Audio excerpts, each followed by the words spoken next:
There has been a raging fire in the world of fintech over the last fortnight. Now, what is this raging fire and where can you feel the heat? Only here on Finomoney, the fintech show. I am Ajay and let's see what we have for you on the show. First up, Axis Bank is set to facilitate cross-border payments to Singapore through UPI. Now, this is part of the UPI Pay Now linkage which was inked between India and Singapore. And then our special package which is on RBI's clarification on digital lending norms. What are they and what do they mean for you? And just about a week ago, RBI announced the launch of QR code vending machines, better known as QCVMs. What are they and what are its features? Let's find that out in today's previous segment, Finogyan. And now it's time for the headlines, the big five that has been doing rounds in the world of fintech.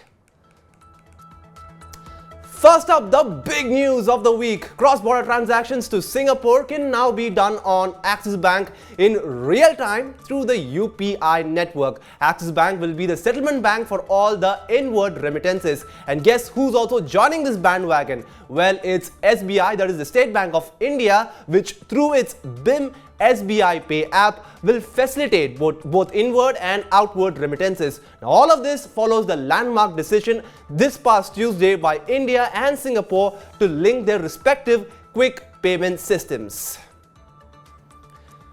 And the IMF chief, Kristalina Georgieva, has lauded India's work on CBDC and UPI. But at the same time, she has thrown caution in the air, saying that any new financial technology comes with a lot of risks. She cites the collapse of crypto exchange FTX as an example for this and stressed on the right policies, which is the need of the hour. Well, looks like the time is running out for the FLDG model, with banks and NBFCs putting a hold on tie-ups with fintechs and digital lending apps. The reason is, so far the RBI is yet to give a clarity on contractual agreement involving third parties and regulated entities. Fintech players want the FLDG model to continue as fundraising is easier, while experts feel that this model is too risky and could create NPAs. And it's been a month since BharatPe got an interim CEO in the form of Nalin Negi. Now they've got a new Chief Risk Officer, Aparna Kuppusamy. Her new role will involve leading the risk portfolio across BharatPe's group, and this includes both merchant and consumer business. She'll also be working closely with the CFO and interim CEO Nalin Negi. And after facing rejections from the RBI to get a payment aggregator license, Razorpay, Paytm, PayU and cash-free payments have put a pause on onboarding new users. Rival payment aggregators like CC Avenues and Pine Labs Plural have seen a sharp spike in onboarding new users and merchants because of this. CC Avenue has seen an 18% increase in signing up new merchants, while for Pine Labs Plural, that number is up by 3 times. Well, that's the headlines, and moving on now, we have our special package on RBI's clarification on the digital lending norms. Well, those are a series of FAQs. Well, what are they? Let's check it out.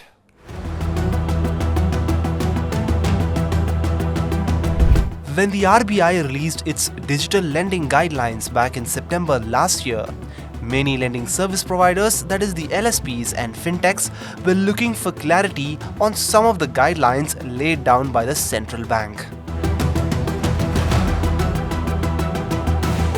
But as months rolled by, all the confusions and the questioning by fintechs seem to have died down. However, out of nowhere, the Apex Bank has given a clarification on the digital lending guidelines through a series of FAQs on its website. So what does this clarification, and most importantly, what does the digital lending guidelines actually mean?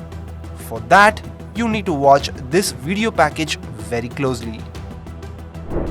The digital lending guidelines are nothing but rules that govern regulated entities, that is the REs, financial intermediaries, LSPs and their operations. It also lays down the law as to what exactly is their role in the digital lending ecosystem, how to deal with penalties, what kind of loans they can disperse, and which loans come under the digital lending norms. To begin with, it is important to know for what purpose or how would the digital technology be used in the lending ecosystem. As per the norms, customer acquisition, credit assessment, loan approval, disbursement, recovery and any customer related services will be the purposes for which digital technology would be used. Another important aspect to look at is the information that must be disclosed by banks on the recovery of loan amount done by recovery agents. This includes conveying the names of agents to borrowers in case of a loan default at the time of sanctioning the loan. But if the customer defaults the loan amount during the course of repayment, then the assigned recovery agent's particulars must be communicated to the borrower. And this must be done before the agent contacts the borrower for loan recovery. Now, will credit card and debit card loans come under the digital lending norms? Although loan products offered on credit cards which do not come under the credit card norms and loans offered on debit card are part of the digital lending, but EMI programs under credit card will not come under the digital lending guidelines. Furthermore, fintechs should not be involved in the flow of funds from employer to lender when it comes to digital loans taken against salaries by employees. And adding to that, the employer will have to repay the amount after deducting it from the salary. The guidelines further highlighted that penal charges will only be levied on the amount defaulted upon which there would be a ceiling. And if a customer's insurance policy is linked to a loan product, their insurance charges would be included in the computation of the annualized percentage rate, that is the APR. This is because such charges are intrinsic to the nature of such digital loans.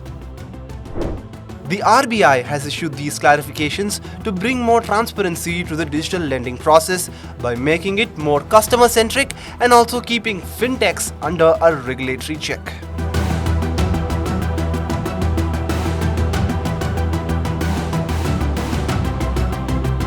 And now if you want to know how Adani's shares have performed in the bourses or how startups have been going about their business, then you need to tune into Company Nama, the weekly update on all that is happening in the world of corporates and startups, premiering on Saturday at 9:30 p.m. only on the Money9 English's YouTube channel and on the Money9 app. Well, right then, just about a week ago, the RBI hiked repo rates in its Monetary Policy Committee meeting, and along with that, it announced the launch of QR code vending machines, that is QCVMs, that would give out coins. Now, what are they and what are its features? Let's check it out. In recently concluded Monetary Policy Committee meeting, the RBI not only increased the repo rate to counter inflation, but also announced the launch of QR code based vending machines or QCVMs. Very soon, you would be able to withdraw coins using UPI QR code in the vending machine. But what exactly is QCVM? Well, a QCVM is a machine where you can withdraw coins similar to how you withdraw currency from an ATM machine. Now, currently, if you want to withdraw coins, then you need to walk into your nearest branch of the bank where you have an account. For example, if you want 5 rupees coin for 3000 rupees, then you need to tender or exchange the currency note in exchange of coins at the bank branch. Here, this is where QCVM simplifies the whole process, since UPI QR codes are being used to withdraw coins, which is basically linked to your bank account. The value of coins or money withdrawn is directly debited from your bank account. This is a major time saver for both bank branches and customer because there is no need to tender notes in exchange of coins. So, what are the denomination of coins that would be distributed through this mode? Well, since 1 rupee to 20 rupee coins are in circulation, they would be made available in QCVM. And when will this be launched? So far, launch date or the participating bank list has not been disclosed. We will have to wait for detailed circular for more information. So, stay tuned for that to Money9 English.